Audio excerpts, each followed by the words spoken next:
Sa iba pang balita, mas paigtingin pa ng Philippine National Police o PNP ang kanilang operasyon para masugpo ang mga peking produkto.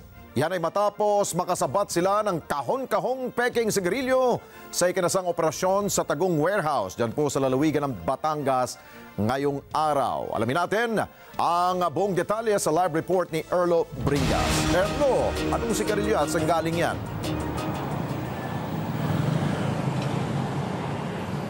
Nako Alex, mga hindi kilalang brand ng sigarilyo ang nasabat ng makatauhan ng Philippine National Police sa isang warehouse sa Agoncillo, Batangas ngayong araw. At ayon sa PNP, patuloy nilang imo-monitor itong mga kaparehong warehouse na ito, lalo na dyan sa bahagi ng Calabarzon. Nang matanggap na ang senyales, agad na bumaba sa sasakyan ng mga operatiba ng PNP, Regional Special Operation Unit ng Region 4A sa warehouse na yan sa Barangay Adya sa Agoncillo sa Batangas. Nagpositibo ang bentahan na yan ng kahon ng sigarilyo sa operatiba na nagpanggap na buyer at doon nga na-consummate ang operasyon. Naabutan sa loob ng warehouse ang tuloy-tuloy na produksyon ng sigarilyo, maging ang mga trabahador na Pilipino. Dito tumambad ang mga kahong-kahong sigarilyo maging raw material sa panggawa ng sigarilyo. Ayon sa mga pulis, ilang buwan pa lang daw nag-ooperate ang nasabing warehouse sa lugar na iligal na paggawaan. Bilyon-bilyon yung nawawalang taxes na dapat sana'y ibayad natin sa gobyerno, no? Yun yung una, and of course yung mga naninigarilyo, no? Baka naman itong produkto nila is hazardous, no, or mas malala pa yung idudulot na sakit doon sa mga maninigarilyo nitong produkto na ito.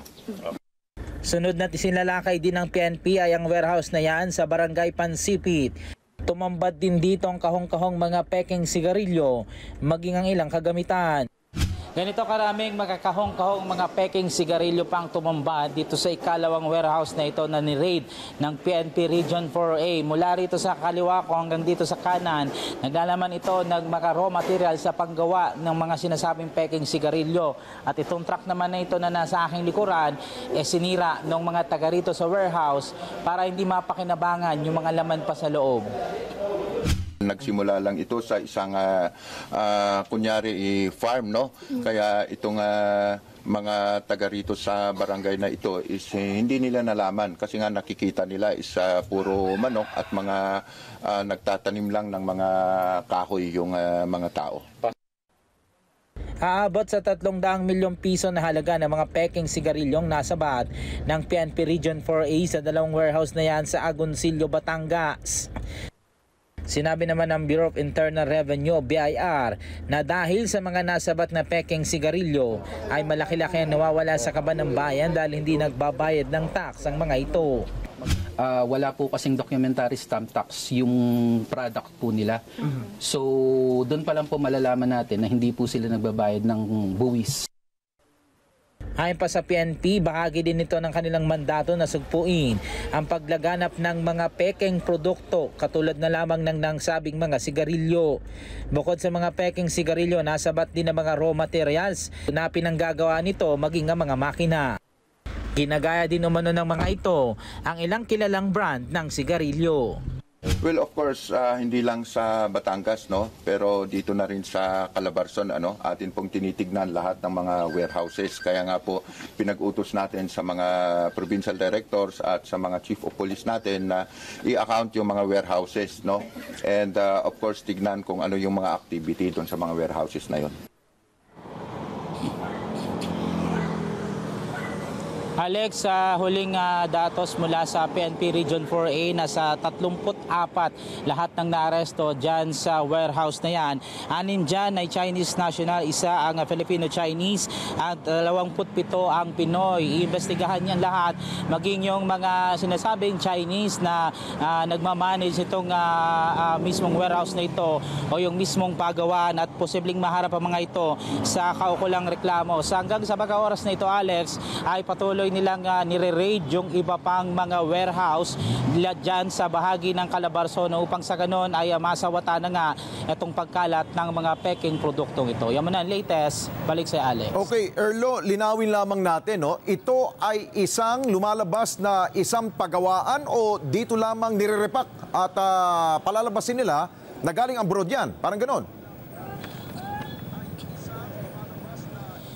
Well, Alex, yung una ay ito ay repacking area lamang. Pero nung nakita na may potential pala na sila ay makapag-manufacture ng mga sigarilyo na yan, dyan sa lugar na yan ay bumili na rin ng mga makina at ilang pang raw materials itong may-ari. At yun nga, tama ka dyan, Alex, no?